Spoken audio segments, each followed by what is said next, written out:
આજે વિશ્વભરમાં 10મા આંતરરાષ્ટ્રીય યોગ દિવસની ઉજવણી કરવામાં આવી રહી છે. ત્યારે આપણે ત્યાં એક કહેવત છે કે 1માં 100 શિક્ષક બરાબર હોય છે. આ કિસ્સો આ સૂત્રને ચારિતાર્થ કરી રહ્યો છે. રાજકોટની 2.5 વર્ષીય લિટલ યોગિનીના આસન જોઈને સૌ કોઈ આશ્ચર્ય પામી રહ્યા છે.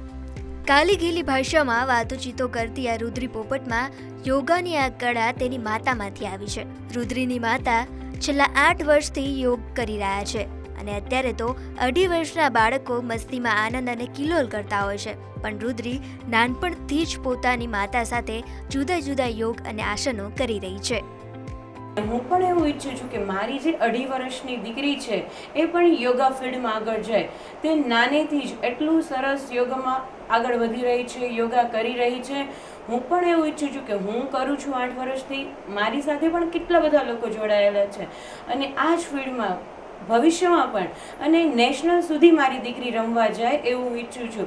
સવારથી જ અમે તેને યોગાની પ્રેક્ટિસ આપીએ છીએ. એ જમ્પિંગ કરે છે, સાથે સાયકલિંગ અને વધારેમાં વધારે યોગા કરે અને આગળ વધે એવી અમારી ઈચ્છા છે.